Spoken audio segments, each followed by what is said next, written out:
Understanding the Jet Lag Diet, a guide for English language learners.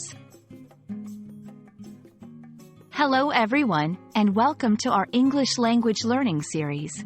Today, we're going to explore a fascinating topic, the jet lag diet.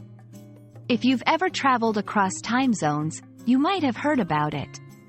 Let's dive into what this phrase means and why it's interesting.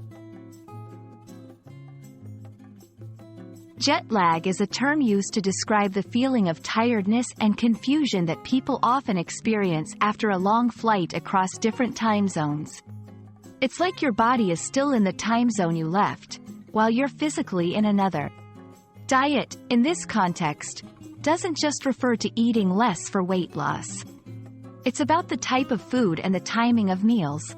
So, when we combine these two words, jet lag diet, it refers to a specific way of eating to reduce the effects of jet lag.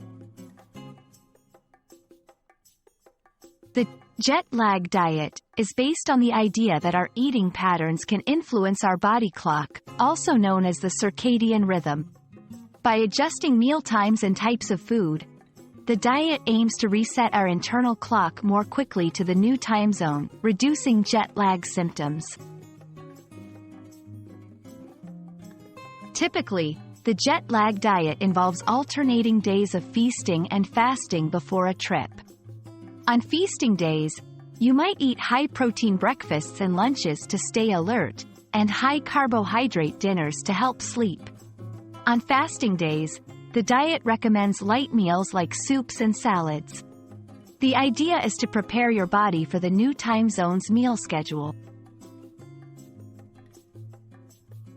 While some travelers swear by the jet lag diet, scientific opinions are mixed. Some studies suggest that meal timing can influence our body clock, while others find minimal effects. It's important to remember that everyone's body reacts differently to time zone changes. That's all about the jet lag diet. Whether you're a frequent flyer or just curious about language, we hope this video has been informative and interesting. Safe travels and happy learning!